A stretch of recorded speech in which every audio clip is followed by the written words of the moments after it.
सियासत की बगिया में बिजनेस का मनी प्लांट लगा तो हंगामा तो होना ही था। बीजेपी के राष्ट्रीय अध्यक्ष नितिन गडकरी पर हजारों करोड़ के घोटाले घपले के आरोप लगे तो गडकरी ने अपना पल्ला कुछ ऐसे झाड़ लिया।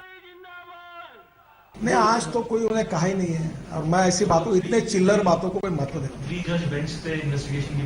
देखिए, मैंने पहले ही कहा है, मैं किसी भी बात के लिए, किसी भी तरफ से, किसी भी इंक्वायरी के लिए कभी भी तैयार हूं। मेरा दामन साफ है, मैं किसी की चिंता नहीं करता। अरविंद केजरीवाल के जिस आरोप को गडकरी ने चिल्लर कहकर हवा में उड़ाना चाहा, देखते ही देखते वो इतना बड़ा हो गया कि दिल्ली से नागपुर तक इस सर्द होते मौसम में सियासी गर्मी जोर पकड़ने लगी। कोई खुलकर तो कोई छुपकर ये पूछने लगा कि चिल्लर से मोटा माल तक का ये माजरा क्या है। मिडिल क्लास में पैदा हुए और संघ की छत्र छाया में राजनीति सीखने वाले गडकरी ने कौन सा गुल खिलाया जो अरबों के वारे न्यारे होने लगे। राजनीति के शुरुआती दिनों से ही नितिन गडकरी आरएसएस के करीबी माने जाते थे।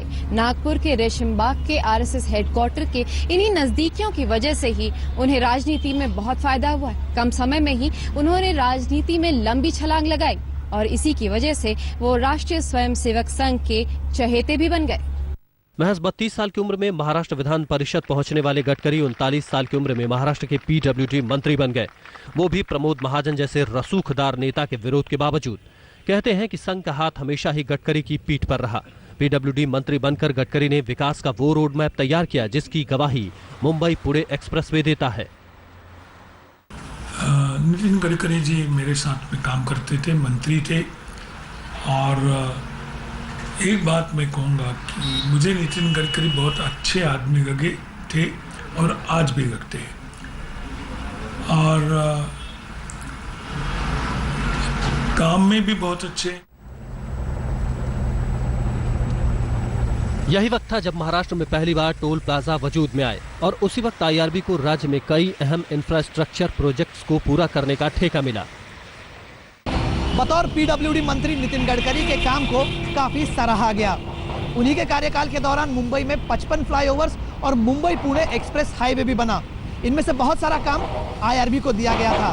उस वक्त शायद ही नितिन गडकरी को इस बात का इल्म होगा कि जिस काम के लिए उनकी प्रशंसा की गई थी वही काम एक दिन उनके राजनीतिक करियर पर सवालिया निशान खड़ा कर देगा। राजनीति में आने के पहले हमने उनको जो देखा तो एक लूना पे सवार होके वो आते थे, एक मोपेड थी उनकी पास।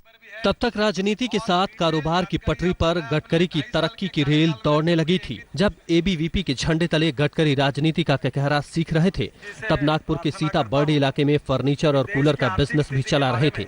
तब राजनीति में भले ही गडकरी लंबा हाथ मार रहे थे, लेकिन कारोबार में कामयाबी नहीं मिली। 1999 में एक तरफ महाराष्ट्र में बीजेपी शिवसेना गठबंधन की हार हुई तो केंद्र में अटल बिहारी वाजपेयी की अगुवाई में तीसरी बार एनडीए की सरकार बनी। गडकरी के दिन फिर से चमके। उन्हें national rural road development committee का चेयरमैन बनाया गया। इसी दौरान 2000 में गडकरी ने पूर्ति ग्रुप बनाकर सबसे पहले नागपुर के लक्ष्मण नगर इलाके में पूर्ति डिपार्टमेंटल स्टोर खोला। इसी के बैनर तले गडकरी ने गांव में बने उत्पादों को बढ़ावा देने के लिए भी एक बिजनेस शुरू किया, पर वो बिजनेस भी 4 महीनों में औंधे मुंह गिर पड़ा। गडकरी को बार बार व्यापार में नाकामी ही मिल रही थी, लेकिन उस नाकाम पूर्ति कंपनी में कामयाबी का पता नहीं कौन सा चेहरा आईआरबी ग्रुप को दिखा, जो उसने पूर्ति शुगर कंपनी में 2001 में 1 करोड़ 68 लाख रुपए का निवेश कर दिया। मगर यही निवेश गडकरी के लिए गले की हड्डी बन गया। उसी दौरान 2004 में वाजपेयी की सरकार गिरने के बाद गडकरी फिर से सूबे की राजनीति में चले गए। प्रमोद महाजन के निधन के बाद गोपीनाथ मुंडे की महाराष्ट्र बीजेपी पर पकड़ धीरे धीरे कमजोर होती गई और यही वक्त था जब पार्टी लीडरशिप ने नितिन गडकरी पर भरोसा जताया।